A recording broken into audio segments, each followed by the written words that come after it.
गांव के एक घर में जियोलॉजिस्ट एबी अपनी बड़ी बहन बेथ के साथ रह रही है। उनकी मां हाल ही में गुजर गई है, इसलिए दोनों एक दूसरे का सहारा बनकर अपने दुख से निकलने की कोशिश कर रहे हैं।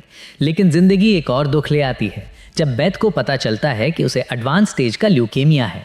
डॉक्टर भी उसका केस लेने से मना कर देते हैं क्योंकि उनके पास इलाज का कोई तरीका नहीं है।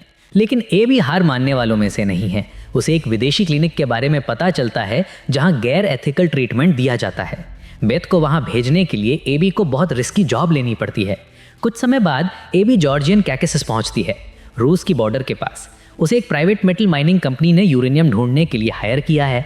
उसके पिता इस काम के खिलाफ हैं क्योंकि उनका मानना है कि एबी इससे कहीं अच्छा करियर बना सकती है, ना कि किसी कंपनी की गुलामी करे। लेकिन एबी अपनी बहन को बचाने के लिए बहुत बेताब है। वो अपने बॉस से एडवांस पेमेंट तक मांग लेती है, लेकिन बॉस साफ कहता है कि बिना रिजल्ट पेमेंट नहीं मिलेगा। एबी और उसका साथी सरगेई लंबे वक्त तक यूरेनियम ढूंढते रहते हैं, लेकिन कुछ नहीं मिलता। उन्हें सिर्फ तयशुदा जगहों पर ही काम करना होता है। लेकिन एबी जंगल की तरफ जाने का फैसला करती है। सरगेई उसे मना करता है और कहता है कि यह खतरनाक हो सकता है, लेकिन एबी उसकी बंदूक लेकर कहती है कि वो चला जाए। जंगल में अजीब अजीब आवाज़ें सुनकर एबी थोड़ा डरती है, लेकिन फिर उसे एक अजीब काला पत्थर मिलता है। हेडक्वार्टर लौट कर एबी उस पत्थर पर टेस्ट करती है और नोटिस करती है कि उसका टेम्परेचर बहुत ज़्यादा है, लेकिन उसे पहचान नहीं पाती। उसकी एक्साइटमेंट तभी टूट जाती है जब उसके पापा का फ़ोन आता है। वो बताते हैं कि उन्होंने बेथ को क्लिनिक से निकाल कर घर ले जाने का फैसला किया है ताकि वो अपने प्रियजनों के बीच आखिरी वक्त गुजार सके। एबी इस बात से सहमत नहीं होती और कहती है कि वो खुद जाकर सब संभाल लेगी। उसी वक्त बिल्डिंग हिलती है और लाइट्स टिमटिमाती हैं। एबी जल्दी से पैकिंग करती है और सरगी से कहती है उसे कि एयरपोर्ट छोड़ दे। हेलीकॉप्टर में बैठकर वो पायलटों से बात करती है। पायलट्स बताते हैं कि वो बॉर्डर के पास से उड़ान भरेंगे ताकि रूसियों को याद रहे कि ये घाटी किसकी है। कुछ घंटों बाद एबी देखती है कि इतनी ऊंचाई पर पक्षी कैसे उड़ रहे हैं। लेकिन जब हेलीकॉप्टर का रूट बदलता है तो उसे एहसास होता है कि ये पक्षी नहीं है, बल्कि काली परछाई है जो अजीब सी क्रचिंग आवाज़ निकाल रही है। पायलट कहता है ये नज़दीक आ रही है और तभी हेलीकॉप्टर हिलने लगता है। वो काली चीज़ खिड़कियों के चारों तरफ घूम जाती है और फिर उड़ जाती है। उसके बाद हेलीकॉप्टर के सारे सिस्टम्स फेल हो जाते हैं, रेडियो ही। उन्हें तुरंत लैंड करना चाहिए था, लेकिन इंजन भी बंद हो जाता है। हेलीकॉप्टर नीचे गिरने लगता है। एबी अपनी सीट बेल्ट बांध लेती है और सांसों को कंट्रोल करती है। वो अपनी बहन को सोचते हुए आंख बंद कर लेती है ताकि क्रैश का मंजर ना दिखे।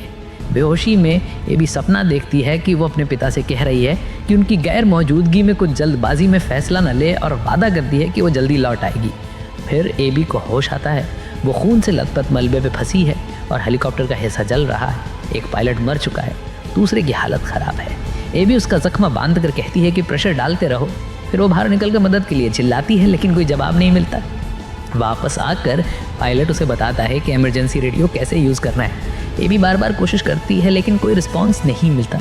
तब वो मैप चेक करती है और अंदाज़ा लगाती है कि सबसे नज़दीकी सड़क 60,000 किलोमीटर दक्षिण में है। एबी तय करती है कि वो कुछ बक्स से तोड़कर एक बड़ा सा आग जलाएगी, उम्मीद में कि शायद कोई दूर से धुआं देखकर मदद के लिए आ जाए। अगली सुबह एबी देखती है कि दूसरा पायलट भी मर चुका है। ये देख के उसे पैनिक अटैक आता है और वो रोने लगती है क्योंकि अब उसे एहसास हो जाता है कि वो अकेली जंगल में फंस गई है। थोड़ी देर बाद जब वो हेलीकॉप्टर के अंदर सोने की कोशिश कर रही होती है तो उसे बेथ और उसकी बीमारी का सपना आता है, जिससे उसकी नींद टूट जाती है। बाहर जाकर वो आग से खुद को गर्म करना चाहती है, लेकिन उसकी आग बुझ चुकी होती है। हार मानने से इनकार करते हुए एबी हेलीकॉप्टर से जितनी भी ज़रूरी चीज़ें मिल सकती हैं सब इकट्ठा कर लेती है। एक बंदूक, फ्लेयर और बाकी सामान। फिर कपड़ों की कई लेयर पहनकर वो कंपास के सहारे साउथ रोड ढूंढने निकल पड़ती है। लेकिन जैसे ही वो हेलीकॉप्टर से दूर जाती है उसे रेडियो की स्टैटिक आवाज़ सुनाई देती है। वो तुरंत भाग कर वापस आती है, लेकिन चॉपर में कुछ काम नहीं करता। फिर वही आवाज़ दोबारा आती है और उसे समझ आता है कि आवाज़ पायलट की बेल्ट वाली रेडियो से आ रही है। बदकिस्मती से जब वो इसे इस्तेमाल करने की कोशिश करती है तो बैटरी खत्म हो जाती है। फिर वो हेलीकॉप्टर का मैनुअल खोलकर देखती है कि चार्जिंग केबल और कनेक्शन कहाँ मिलेंगे। रेडियो को चार्जिंग पर लगाकर वो इंतजार करती है और इसी दौरान बार बार उस रहस्यमय पत्थर को घूरती रहती है। आखिरकार रेडियो चालू होता है और एबी की बात एक अमेरिकन पायलट जॉन से होती है, जिसका जहाज भी इसी इलाके में क्रैश हुआ था। उसकी टांगें फंसी हुई हैं, वो हिल भी नहीं सकता और उसकी एंटेना भी टूटी हुई है। एबी कहती है कि अगर एंटेना मिल जाए तो वो मदद बुला सकती है। जॉन बताता है कि उसकी लोकेशन से उसे एक झील दिख रही है। नक्शे पर देखकर एबी उसकी लोकेशन समझ जाती है और वहां पहुंचने का सफर शुरू कर देती है। जॉन उसे रोकने की कोशिश करता है, कहता है कि ये इलाका दुश्मनों के कब्जे में है और बहुत खतरनाक है, लेकिन एबी उसकी नहीं सुनती। चलते चलते जॉन उससे बातें करता है और पूछता है कि वो ऐसा रिस्की काम क्यों कर रही है। एबी बताती है कि उसे अपनी बहन के इलाज के लिए पैसे चाहिए। ये कहते हुए उसकी आंखें भर आती हैं और उसे रोकना पड़ता है। जॉन कहता है कि कभी कभी लाखों में एक चांस होता है जो हमें उम्मीद देता है। ये सुनकर एबी में फिर से हिम्मत आती है और वो सफ़र जारी रखती है। चढ़ाई करते वक्त उसे याद आता है कि बेथ ने उसे एक बार कहा था कि अब लड़ने का कोई मतलब नहीं और उसे आगे बढ़ जाना चाहिए। एबी जॉन से कहती है कि बेथ के लिए कोई नहीं लड़ रहा। जॉन जवाब देता है कि वो कितनी किस्मत वाली है कि उसकी बहन इतनी सपोर्टिव है। आखिरकार एबी एक इतनी ऊंची जगह पे पहुंच जाती है जहां से ऊपर चढ़ना नामुमकिन है। अब उसे पूरा रास्ता घूमकर जाना पड़ेगा। दिशा बदलते वक्त उसे पास की काली चट्टानें दिखती तक नहीं। फिर भी नया रास्ता पकड़कर वो जंगल में पहुंचती है जहां उसे रात बितानी होती है। वो लकड़ियों से शेल्टर बनाती है और आग जलाती है, लेकिन बारिश शुरू हो जाती है और आग बुझ जाती है। तभी उसे अपने बैग में गर्माहट महसूस होती है और याद आता है वो रहस्यमय पत्थर। जब वो उसे नंगे हाथ से छूती है तो देखती है कि पत्थर की सतह अजीब तरीके से रिएक्ट कर रही है। जॉन उसे कहता है कि उसे अपने काम पर शर्मिंदा होने की ज़रूरत नहीं और ये भी समझ जाती है कि जॉन मिलिट्री से है, इसलिए वो ये बात एक्सपीरियंस से कह रहा है। सुबह होते ही ये भी फिर निकल पड़ती है और बर्फ से ढकी घाटी में पहुंचती है। हवा और ठंड से हालत और ख़राब हो जाती है और वो बाहर बाहर गिरती रहती है। एक नदी पर पहुंचकर वो पानी पीती है और बॉटल भर लेती है। कुछ घंटों बाद उसे एहसास होता है कि वो एक और पहाड़ों की रेंज से गिर गई है। नक्शे पर कोई और आसान रास्ता नहीं मिलता तो उसे पहाड़ चढ़ना ही होगा। पहली कोशिश में ही वो गिर जाती है। जॉन कहता है कि उसे वापस लौट जाना चाहिए क्योंकि वो सबको नहीं बचा सकती। ये सुनकर एबी गुस्से में भड़क जाती है। वो कहती है कि सब लोग उसे यही कहते रहते हैं कि रुक जाओ, हार मान लो, लेकिन अब उसे सिर्फ हिम्मत और हौसले की ज़रूरत है। जॉन अनमने ढंग से कहता है कि ठीक है, ये तुम्हारा फैसला है, गुड लक। इसके बाद एबी अपने दस्ताने उतार देती है और नंगे हाथ से चढ़ाई शुरू कर देती है। अब वो सही से पकड़ बना पाती और धीरे धीरे ऊपर बढ़ने लगती है। काफ़ी चढ़ाई करने के बाद वो एक ऐसी जगह पे पहुंचती है जहां उसके पैरों को टिकाने की जगह नहीं मिलती। एबी जॉन को ये बात बताती है तो जॉन अफसोस भरे लहजे में कहता है, कितना अफसोस है, तुम मेरी फेवरेट में से एक थी, और फिर रेडियो काट देता है। कंफ्यूज एबी दोबारा जॉन से संपर्क करने की कोशिश करती है, लेकिन कोई जवाब नहीं मिलता है। इसके बाद वो एक औजार निकालती है और उसे पत्थर में घुसाती है, लेकिन पैर रखते ही वो औजार गिर जाता है। एबी गहरी सांसें लेकर खुद को संभालती है और सोचने लगती है। तभी उसे उस रहस्यमयी पत्थर की याद आती है। उसे डॉक्टर की वो बात भी याद आती है कि चमत्कार जैसी कोई चीज़ नहीं होती। लेकिन अभी उसकी आंखों के सामने एक चमत्कार हो रहा था। सिर्फ हाथ हिलाने से ही पत्थर का आकार बदल रहा था। एबी धागा पत्थर से बांधकर उसे पहाड़ की दीवार में फंसाती है और उसी के सहारे ऊपर चढ़ जाती है। जैसे ही वो खड़ी होती है, धागा खींचता है और पत्थर वापस उसकी ओर आ जाता है। उसी वक्त एबी आसमान में वही रहस्यमय काली परछाई देखती है जो अजीब सी क्रैकिंग आवाज़ निकाल रही होती है। वो दूरबीन निकाल कर देखती है तो उसे रोशनी नजर आती है। वो एक मिलिट्री बेस की होती है। उम्मीद के सहारे एबी लकड़ियां और घास इकट्ठी कर बड़ी आग जलाती है ताकि कोई दूर से देख ले। वो पत्थरों से एक तीर का निशान भी बनाती है जिससे पता चलेगी वो किस दिशा में जा रही है। लेकिन कुछ घंटे बाद जॉन फिर रेडियो पर संपर्क करता है और कहता है कि उसे तुरंत ये सब बंद करना होगा। वो याद दिलाता है कि ये इलाका रूसियों के कब्जे में है। अगर उन्होंने उसका सिग्नल देख लिया तो मदद के लिए नहीं, उसे मारने के लिए आएंगे। ये सुनकर एबी इतनी नर्वस हो जाती है कि फिसल कर ढलान से नीचे गिर जाती है और उसकी टांग चोटिल हो जाती है। जॉन की डांट से तंग आकर एबी रेडियो बंद कर देती है और खुद ही अपने जख्म का इलाज करती है। तभी उसे फिर रेडियो की स्टैटिक आवाज़ सुनाई देती है और वो देखती है कि एक सोल्जर इलाके की पेट्रोलिंग कर रहा है। एबी तुरंत भाग जाती है। चोट और बर्फ की वजह से चलना बहुत मुश्किल हो जाता है और उसे सहारे के लिए लकड़ी का डंडा इस्तेमाल करना पड़ता है। जंगल पार करने के बाद उसे कुछ पुराने छोड़े हुए बिल्डिंग्स मिलते हैं। वो उनमें घुस जाती है ताकि आराम भी कर सके और छिप भी जाए। अंदर टूटी फूटी चीज़ें पड़ी होती हैं और कुछ तस्वीरें भी जो उन परिवारों की थीं जिन्हें रूसी हमले के दौरान मार दिया गया था। हर कमरे और दराज की तलाशी लेने के बाद एबी को आग जलाने का सामान और थोड़ा बहुत पुराना फफूंदी लगा ब्रेड मिलता है जिसे देखकर उसे उल्टी आ जाती है।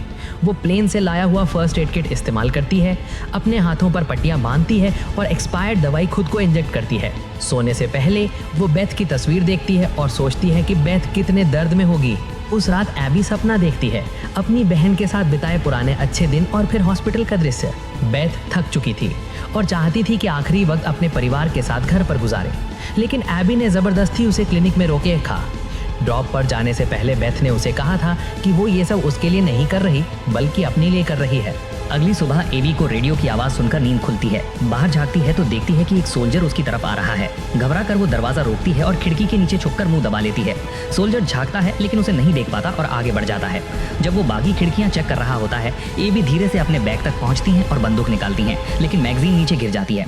आवाज़ सुनकर सोल्जर दरवाज़ा खोलने की कोशिश करता है। जब वो दूसरी तरफ से अंदर आने की कोशिश करता है, एबी गन लोड करती है। आखिरकार सोल्जर उसे देख लेता है और बंदूक तान देता है। घबराई एबी फायर कर देती है। गोली उसके गन और फिर टांग में लगती है। सोल्जर गिर जाता है। एबी उसका हथियार और बैकपैक लेती है। वो बार बार इवान का नाम ले रहा होता है। बैग खोलकर एबी को टॉर्च, सिगरेट और एक काला पत्थर मिलता है, बिल्कुल उसकी तरह का। तभी सोल्जर के रेडियो से जॉन की आवाज आती है, तुम मेरी फेवरेट्स में से एक थी। और सोल्जर कंफर्म करता है कि वो इवान ही है। एबी हैरान रह जाती है कि दोनों के साथ धोखा हुआ है।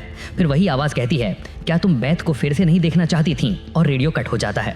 एबी सोल्जर से माफी मांगती है, उसका जख्म बांधती है और उसे सोफे पर लिटा देती है।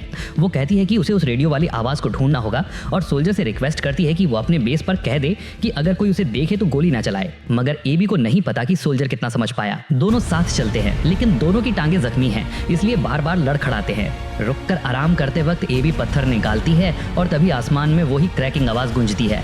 उसे समझ आता है कि ये पत्थर ही उस शैडो को खींचता है जिसने हेलीकॉप्टर गिराया और रेडियो में दिक्कतें पैदा की। गुस्से में एबी पत्थर फेंक देती है और जोर से चिल्लाती है। दोनों बर्फ से ढके एक वैली में पहुंचते हैं। पैरों से बर्फ हटती है तो पता चलता है कि वो झील की जमी हुई बर्फ पर चल रहे हैं। एबी सोल्जर से दूरी बनाए रखती है ताकि ज्यादा वजन से बर्फ ना टूटे। तभी क्रैकिंग आवाज आती है और सोल्जर अचानक गायब हो जाता है। वो उसे ढूंढती है, लेकिन तभी उसके पैरों के नीचे की बर्फ टूट जाती है और वो पानी में गिर जाती है। बड़ी मुश्किल से वो खुद को बाहर निकाल पाती है। अब हवा तेज हो जाती है, विजिबिलिटी कम हो जाती है। एबी मदद के लिए चिल्लाती है, लेकिन चलना बंद नहीं करती। आखिरकार उसे जंगल का किनारा मिलता है और वहीं सोल्जर की छोड़ी हुई सिगरेट भी। थक कर वो गीले कपड़े उतारकर स्लीपिंग बैग में घुस जाती है ताकि शरीर गर्म हो जाए। तभी रेडियो पर फिर जॉन की आवाज आती है। वो कहता है कि यही सब उसके साथ भी हुआ था। गुस्से में एबी रेडियो फेंक देती है, लेकिन आवाज फिर भी आती रहती है। जॉन बताता है कि उसका प्लेन क्रैश हुआ था और उसने अपनी टीम को मरते देखा। आखिरकार उसने डिलीवरेंस पाया। एबी सो जाती है और फिर से बैथ के साथ बिताए खुशहाल दिनों का सपना देखती है। अचानक हेलीकॉप्टर की आवाज से उठती है और जंगल में भागती है ताकि ध्यान खींच सके, लेकिन पायलट उसे न देख पाते हैं न सुन पाते और हेलीकॉप्टर चला जाता है। ठंड अब एबी पर हावी होने लगती है और वो घुटनों के बल गिर जाती है। उसे बेत की आवाज सुनाई देती है, घर लौटा हो। वो बेहोश होकर गिर जाती है और एक गुफा में लुढ़क जाती है।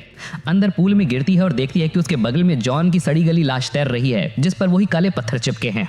पूल की तली भी काले पदार्थ से भरी है जो एबी के शरीर में घुसने की कोशिश करता है। दरअसल ये कोई इकाई है जो असली लोगों की आवाज का इस्तेमाल करके एबी और सोल्जर को फंसा रही थी, जिसे इसने 65 साल पहले जॉन को फंसाया था। एबी होश में आती है और देखती है कि चारों ओर पत्थर हवा में तैर रहे हैं। वो इकाई जॉन की आवाज में उसे कहती है कि उसे डर था कि वो कहीं दूसरों के सी ना हो जाए।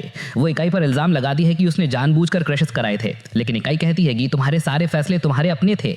पत्थरों से आधा इंसानी शरीर बनता है और इकाई बताती है कि जॉन ने जिंदा रहने के लिए इसे समझौता किया था। अब वही ऑफर एबी को दिया जा रहा है। एबी पीछे हट जाती है और कहती है कि उसे बस घर जाना है। आवाज कहती है कि तुम पहले से घर पर हो और अचानक बैथ का घर उसके सामने प्रकट हो जाता है। कोई अदृश्य शक्ति उसे अंदर धकेल देती है जहां हर जगह काले पत्थरों के ढेर पड़े हैं। इकाई कहती है कि वो मौत से डरती है और इसे हराना चाहती है। अगर वो इसके हवाले हो जाए तो मौत पर जीत पा सकती है। एबी कमरे से कमरे भागती है और बाहर बैथ को देखती है। वो उसका हाथ पकड़ती है। अचानक एबी जाग जाती है और खुद को अपनी बहन के घर में पाती है। बैथ बिल्कुल स्वस्थ नजर आती है। एबी उसे आगे के लिए रोती है, लेकिन फिर उसे अस्पताल का दृश्य दिखता है और समझ जाती है कि ये सब इकाई का भ्रम है। एबी मान लीजिए कि उसे अपनी बहन को जाने देना होगा। वो बैथ से माफी मांगती है और आखिरी अलविदा कहती है। बाहर निकलते वक्त रेडियो पर फिर इकाई की आवाज आती है, यहीं रहो, ये तो सब तुम्हारी ख्वाहिश है। लेकिन एबी इनकार करती है और कहती है कि अब उसे सीख लिया है, मौत के बिना जिंदगी नहीं होती। बैथ भी उसे रोकने की कोशिश करती है, लेकिन एबी दरवाजा खोलती है और बर्फीले तूफान में मदद के लिए चिल्लाती है। अचानक उसकी आंख खुलती है। वो अभी भी स्लीपिंग बैग में है।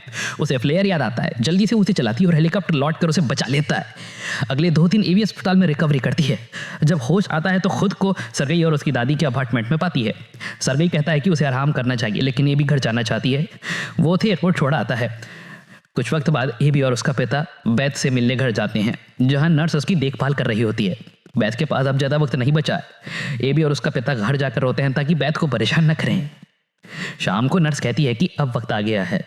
एबी और उसका पिता बैथ के साथ बैठते हैं, उसे थाम कर प्यार से विदा देते हैं।